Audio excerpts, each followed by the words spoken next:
And after I get off stage, I'm like, should I just never speak Spanish again? Like, not even to my parents? Like, that's how bad I Oh feel. no! Like, should That's I how just bad. refrain from my mother tongue Yeah, Spanish forever? is a dead language anyway. No one even fucking speaks it. Hey there, and welcome to Takeout and Talk, a new series from Cocina and Mecenas Media where culture is always on the menu, even if it arrives in a paper box. I'm Xorje Olivares, and today I'm so excited to be joined by podcaster and stand-up comedian Milly Tamarez. Now, if that name or voice ring a bell to you, it's because she was recently featured on Cocina's other video series, Fit Check Food Check, with my colleague Tess Garcia. But Milly and I go back several years, and I wanted a chance to reconnect, have a reunion of sorts, to talk about what she's been up to, how she's continuing to perform stand-up comedy, not only here in the United States, but also in Latin America. We talk about the distinction between English language audiences and Spanish language audiences for herself. We also talk a lot about Latinidad and how she's felt maybe a little differently in her skin living in Brooklyn, maybe as opposed to coming from Miami, where she's natively from. We talk about what I've missed in her career, what she continues to do as a podcaster on her hit show, Go Touch Grass, and how there might be a difference between holding a podcast microphone and a comedy microphone. But the one thing I know for sure is that Milly brings her whole self to everything she does. She is a performer with a capital P, and I'm so excited that she gets a chance to share her perspective with me and with you here on Takeout and Talk.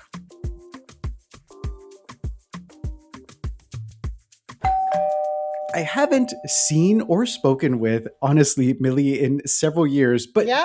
I love that it just like comes back up together just so Yeah. easily because I've had a chance to work with this fantastic comedian, at least in my past life, and I'm excited to bring her back into this new endeavor that I'm embarking on with Cocina. And I'm excited because we've never eaten together, and I feel like that changes a lot of one's dynamics and relationships. So I'm excited that we're not only eating together, but you kind of went all out for our takeout option today because this is like a renowned, written upon. Tell me more about what you got for us today. No, okay. So I got a sandwich from this place called Carmenta's by my house. And it is a Italian. They do a lot of pastas and a lot of I mean, is the staff all Mexican? Of course. But they do really, really good Italian sandwiches. And like with chicken parm and all this shit. So a few weeks ago, the New York Times had published an Instagram, which is like best sandwiches nearby each park. So, like, if you go to different New York City's parks, you should get a sandwich from this place. It's not Mm-hmm. like a New York Times renowned, like blah blah blah, but it's just like if you go to this, so there's all these different parks in the city, and here's a sandwich place. So I live not too far from a park called Maria Hernandez Park. Uh, Okay. and then they say if you go to Maria Hernandez Park, which I do, I bring my dog there. You should get a sandwich from Carmenta's. And they tell you which sandwich. I didn't get that sandwich. This is a special sandwich. And this special sandwich is one in particular. Yeah, this is the chicken and arugula sandwich. I mean, look at the wrapping. They're doing something with this. Honestly, it for those who are watching this, or maybe if you're not, it kind of matches your shirt, right? Doesn't the wrapping Because have that like cute burgundy look to it? yeah, it's like so it's very aesthetic and cute. It looks like kind of like a real somewhere you would go in Italy. It's like no frills, but Mm-hmm. it's Italy with Mexicans, which is Bushwick, really.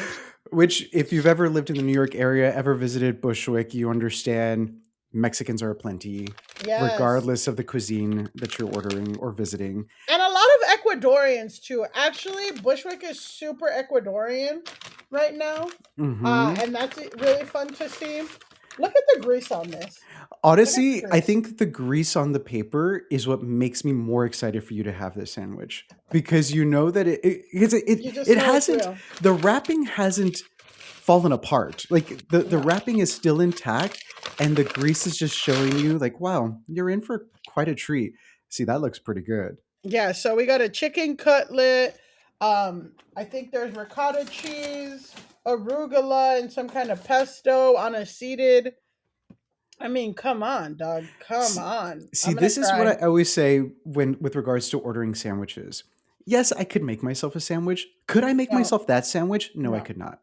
There's no way I would have access to that kind of bread. Am I coming up with a chicken cutlet? Where the fuck am I getting a chicken cutlet right now? Not doing any of that. So being able to treat yourself and order that is exactly the case. And it's funny because I did order myself a sandwich, and follow me along with my thought process for this Okay. sandwich Okay. selection. So I ordered from a place called Wise Sons Deli.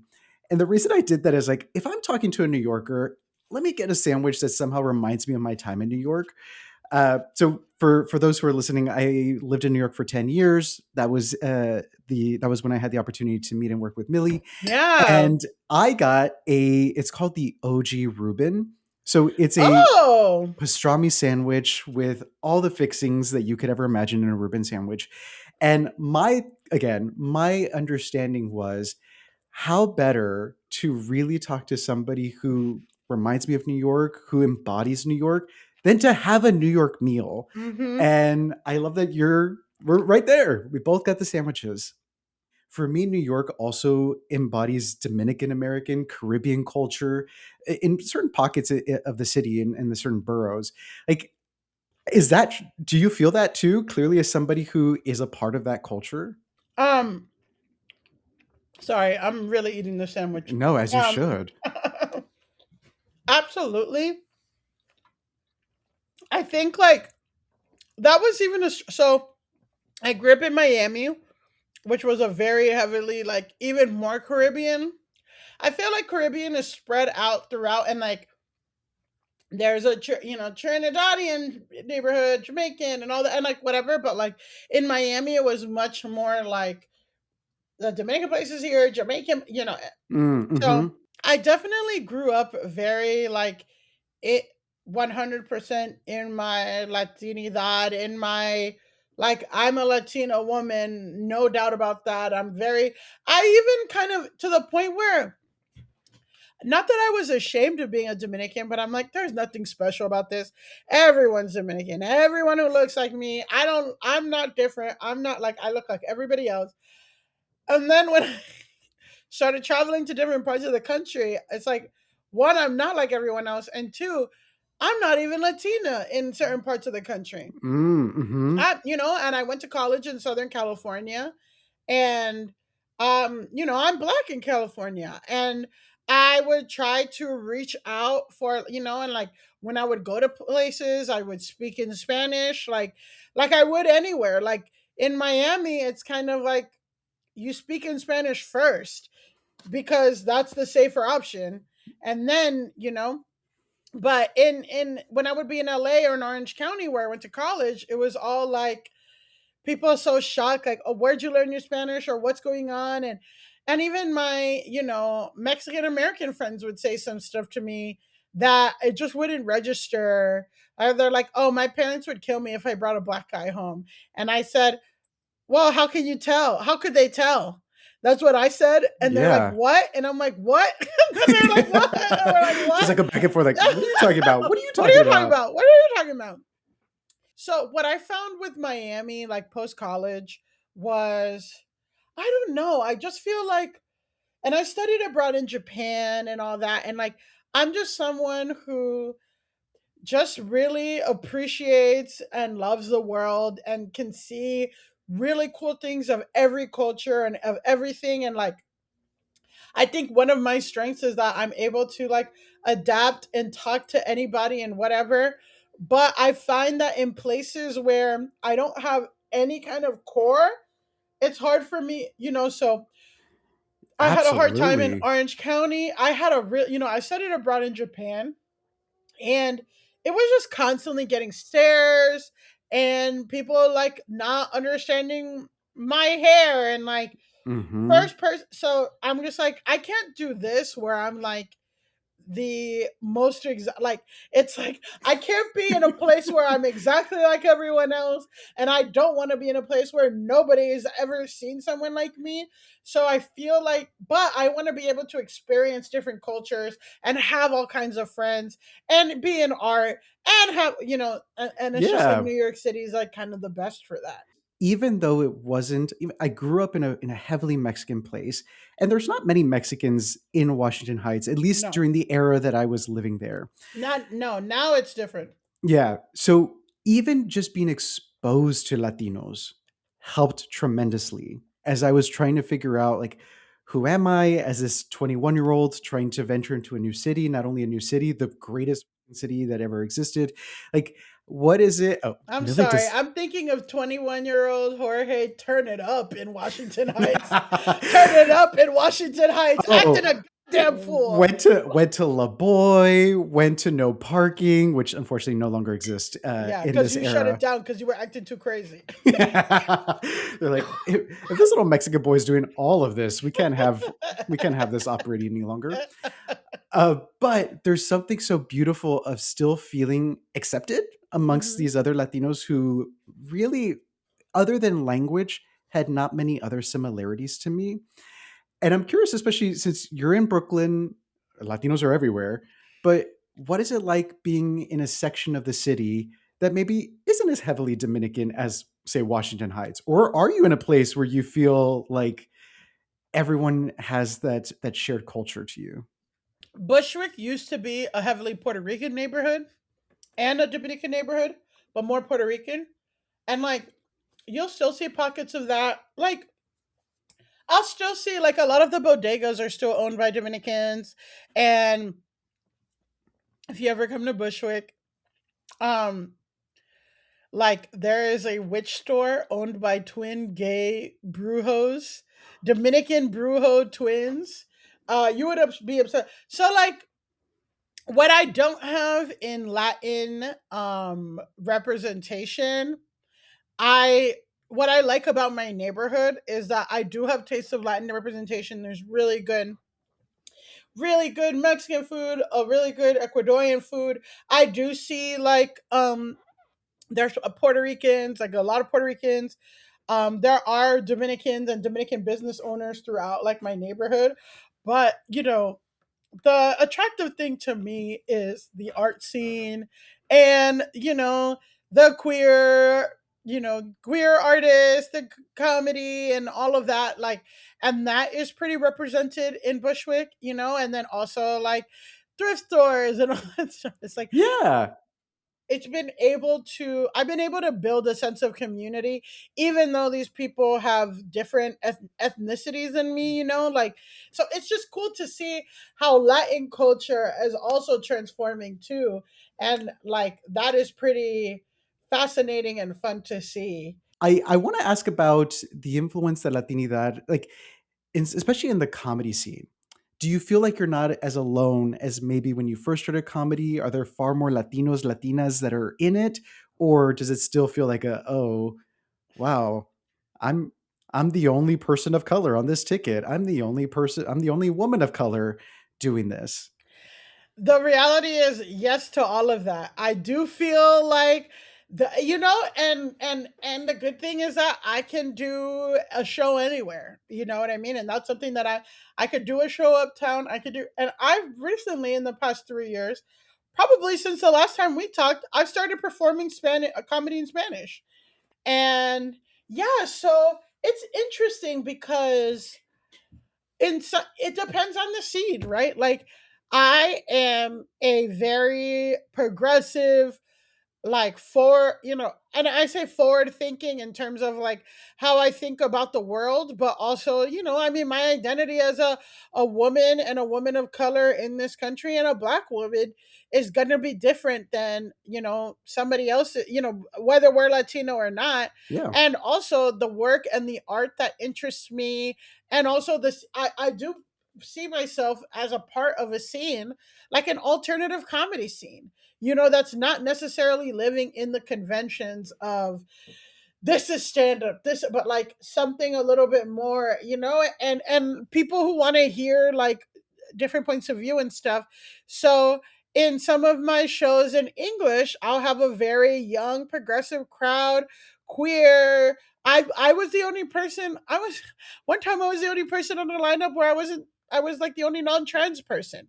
Like those are the shows that I'm doing. But then sometimes I'm doing these shows in Spanish, and I'm, being myself. I'm talking about being fat and having sex.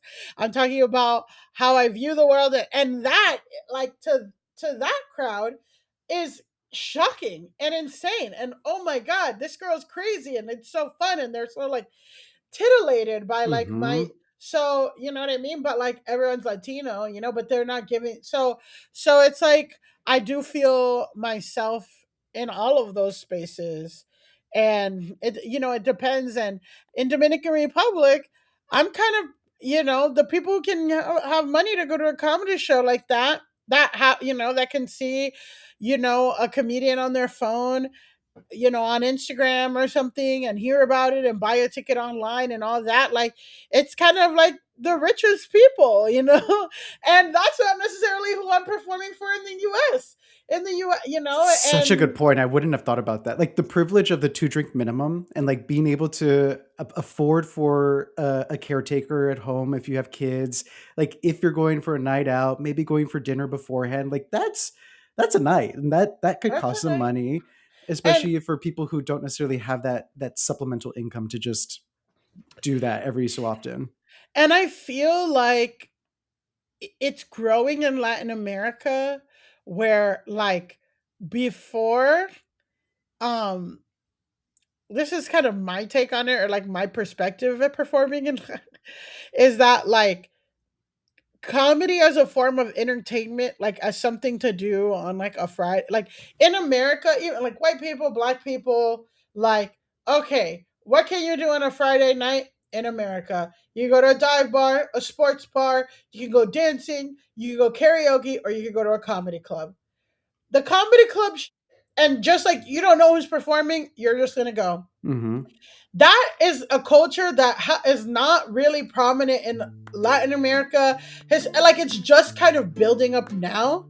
And not to say like Latino people have never seen comedy before, but like they're going to see an act that they like, not like discovering somebody new, Like let's test it out. Let's see if this hour and a half lineup is exactly my cup of tea.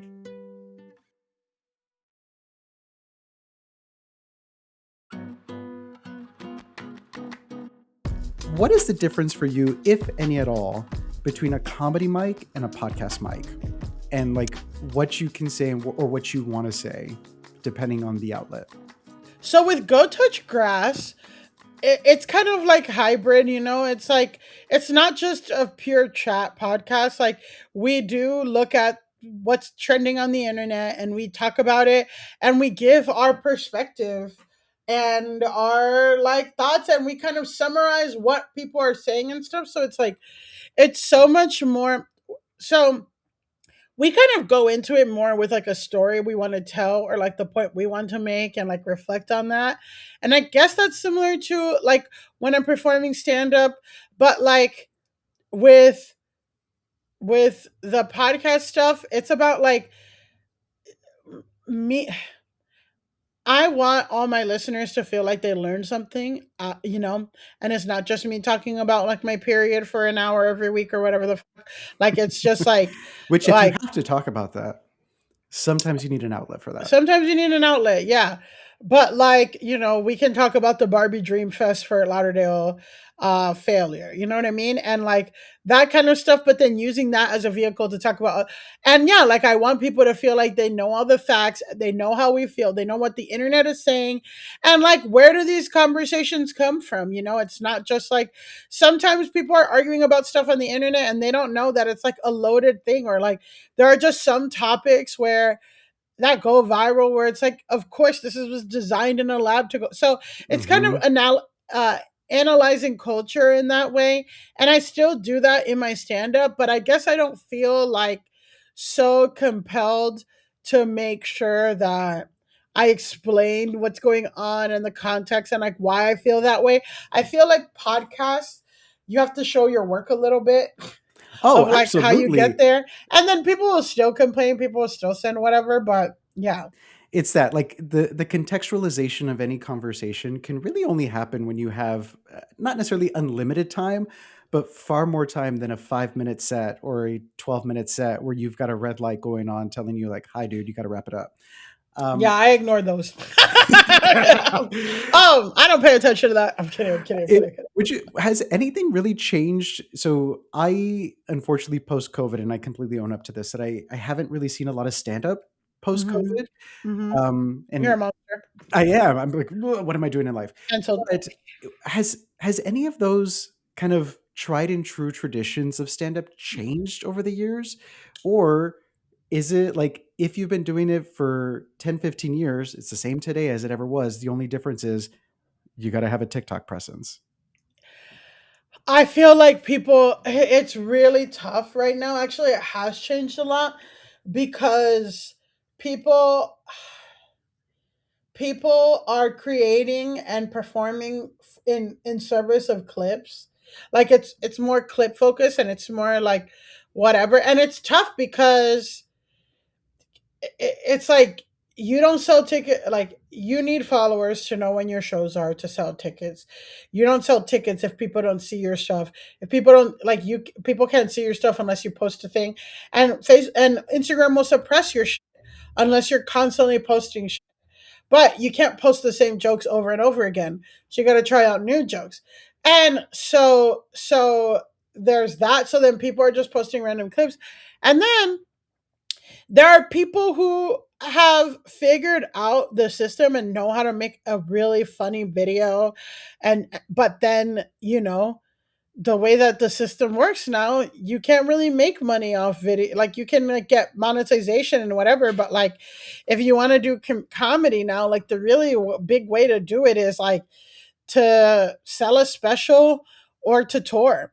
And people are touring, and then this is very common in the new TikTok era post COVID, is that a lot of people have found success online, incredible success, and but then they haven't developed the grit and that element of talent that you need to perform on a stage. That's just a different skill. Doesn't mean they're worse, is it? But like, and they try to replicate like this 30-second video that has 5 million views to a 1 hour stage thing or whatever. And or they're not properly writing jokes, or they don't, and it's just Hmm. like not taking the care and like the respect that comedy is an art and like it takes years to develop. And like I have to fight with myself on like, okay, but you still have to post. So there's that like kind of conversation because it's like there's one aspect of like it is getting lost by the clipification of stand up, and there's other aspect where I'm like, people are fucking stupid. So I don't know. Yeah. I'm like, has comedy changed? Absolutely. And also, it's been a great equalizer where, like, before, if you want to get put on, or if you wanted to get booked, or if you wanted to get whatever, you had to, like, the crustiest, nastiest old white guy who was a booker at the Chuckle Hut has to with you and has to Hmm. think you're funny. And he might not, he might be like, actually, no one wants to hear a Latin prayer. No one wants to. And it's just like, actually, no, I have my own audience here, and you're just gonna have to like let me use the space. So like those are kind of the good and bad parts of that, you know what I mean? And like the good part is like I before I would, like I'd be beholden to the opinions of my fellow comics and this like corny out of date white guy. Now I'm like connecting with people. Social media has been giving empowered me to connect with people who want to hear from me, who want to hear what I have to say, who are interested, who are whatever. But and I also have to hear from people who really don't give a fuck and like want me to die. Hmm. It's honestly, it's tough because we could see both sides of the coin, right? Of the democratization of what we do, like it allows us to do what we do. It gives us the opportunity to be the people of color that we are, to have the audiences that we have, to be able to talk about whatever we want to talk about with little to no guard railing. But we're also competing against 5 million other people who, chucked up the $50 to buy a podcast mic and to kind of say whatever they also want to say. And then regardless of talent and regardless of expertise, somebody sees, somebody moves on, and it kind of goes from there. But I think the thing that I feel like you probably enjoy, which I think I would enjoy if I ever had the guts to do stand up comedy, is the Do it. live improvisation. Like nothing probably beats the energy that you feel in the moment, the way a laugh hits a joke in the moment, and then how you respond to it, how you respond to like the random laughter over here. Like that must be something that hasn't changed, at least for you. It's the feeling that that's like it's like unbeatable. Haven't been able to replicate it. Nobody's ever been able to make me feel the way that I feel when I'm on stage and or when I kill it. When I kill it and everyone's obsessed with me and they're like whatever and like bringing everyone in my corner, like yeah, that's unreplicable. And like you do all the things to, you put up with all this to get to that. Or Hmm. like even when somebody was like, or even when someone says, like, obviously that feeling is like crack. Like, it's like, I want that all the time. I also feel that when someone's like, this was really interesting, or I've never heard, comments on my thing, and it's like, I never heard, or like, thank you guys for putting it, or like, we agree, or, whatever. I've never, so it's like, those are the feelings that you chase, and that's why you do it. Hmm. And yeah, it's just it does feel really good. I don't know what to tell you. I know. But here, this gets to something that you have on your social profile, which it says, "I want it all or nothing." And I feel like this kind of gets to that. Like either you want all the laughs, you want all the response, or like let me be, don't give me any half-assed like commentary, things that don't serve me. I feel Yeah, like you're probably trying to welcome and witness all the things that serve you and serve you for the better. that's a Carly Rae Jepsen song lyric. So That yeah, I know. I'm like, it's a Carly Rae Jepsen, but I feel that, and I also feel that with like, yeah, like no more in between, like no half-assing, and like also, yeah, give me all your presence and attention, and I'll rock your fucking world. Yeah, that's a Carly Rae, and I think it's in reference to like a romantic partner, but that's been my bio for like 10 years on into, like a fun. Remember when everyone was putting like fun, like song lyrics and stuff, but that one really stuck with me. I'm like, yeah, I mean, it's pithy. It's very concise. You know exactly what it's trying to say with what 6 words. yeah. So I love that that's something that you still have held on to after all these years. What can folks? So we're getting closer to summertime. I can't say summertime in New York is my favorite time because the heat. As somebody with a summer birthday, nobody would ever go to my birthday in New York because it was just that damn hot. But what are your Well, summer plans? What do you got? Like, do you have shows booked, lined up? How can folks either interact with you during the summer? What's going on?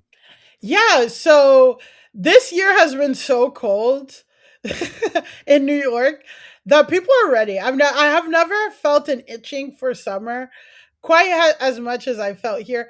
For my summer plans, we're heading into a new studio, so I'm really excited about that. That's exciting. Yeah, there's been murmurs like we're trying to get something together in Miami. I'll go touch grass live in Miami. I'll be doing a bunch of shows in New York City. And yeah, just like getting into this new era of, building out my studio and doing live shows, trying to pick which one. I have like I'm trying to be pickier with the shows that I'm doing because it just takes so much out of me to perform and to do stuff that like I can't be saying yes to everything anymore.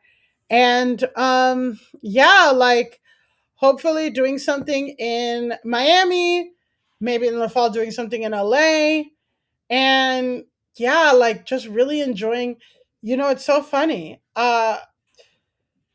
there's about a 50, 60-year-old song about how great New York in the summer is. Jorge, I know. Un verano en Nueva York, but it's just like, yeah, New York in the summer, so much going on, so much is happening. People are outside, people want to be outside more than ever. And I'm just like really looking forward to that like newfound energy. And then also, I am feeling like a fatigue and a hopelessness in the world that goes away when you're in person. You know what I mean? Like, and that's Mm-hmm. just like, I'm just really looking forward to, and I have to, I have to push myself. But like just doing more in person things and seeing my friends and being out because like, that's just what's going to connect us. Yeah. And that's honestly that is the thing that I miss and love about New York, and honestly just being around folks and friends in general is having those intimate connections, being able to realize like, you know what? Yes, there's all this stuff happening around us, but so long as that love and tenderness and care is present, that can kind of take us a little bit forward. I do want to end with something that, speaking of viral clips and things that people have seen, um, are you still an Android lover, supporter? There it is. There's my flip, baby. I love it. Hello, hello. So for those who haven't seen it, Milly's Subway take that with Kareem, Subway takes being the very popular viral vertical video show that's on Instagram. Milly's take was that Android phones are just that much better. And I, as somebody who used to have an Android phone, the camera was significantly No, better. I've since moved to an iPhone. no, they've colonized you. They've I know. colonized you. What did I do? But I love that you're holding true to the Androids. Yeah, I'm still in New York and I'm still with my Android. Just like day one. I don't switch it up like you, Jorge. I You're don't get like, all blue bubbles Hollywood. be damned. I'm sticking with my green bubble. Yeah, you know, it's too late. It is. It's too late. I cannot switch. You're like, I'm Uh grown. I've already no, but done this. also, whatever. I'm just like, yeah, like it's like a funny thing. There's like it's rooted in truth, and it's like rooted in truth, but it is something also like, isn't it stupid that we just like make fun of people for like what phone they have? But it's also like, and it's also true that like it has been designed that way. That has been Mm-hmm. Apple's marketing strategy for years, to the point where like the European Union had to be like, actually, you're not allowed to have a different charger or to do the texting anymore. Like there is something about, and it's what I do a lot in my comedy. Like I bring it up not because androids are so important to me, but it is like such a ridiculous funny thing that people do discriminate over, but it can also be, I kind of just use it as a way to like make fun of discrimination and like Mm-hmm. in general of like, isn't it dumb that just like the color of my text make me a lesser human? You know what I mean? Yes. And people are like, you're so stupid, but I'm like, that's how Am people I feel though? about skin. Yeah. Mm-hmm. Oh, dang. I love, look at how you just paired those two Get it. things There we together. go. There we go. Listen, it's not just beauty. There's brains here too. Colorism expands throughout different areas here. Well, Millie, Period. period, right there. Millie, thank you so much for joining me and for eating with me and Yes. for having this conversation. I hope that we don't wait another 5-6 years for another interaction I because, know. yeah, this was life giving. Thank Yeah, come you. back to the city. I'll let you know when I go to the Bay Area. I have a friend who owns a very cute plant store in Oakland. So we gotta chat about that. And yeah, I'm really happy to be here. And yeah, please don't make it a bunch of years. Like I love talking to you. Takeout and Talk is a Cocina and Mecenas media production. It's hosted and produced by me, Xorje Olivares. Special thanks to Mecenas Chief Creative Officer, Sarah North, and its Head of O&O and Audience Development, Laura Del Proyecto. For more Takeout and Talk, visit our YouTube page or wearecocina.com.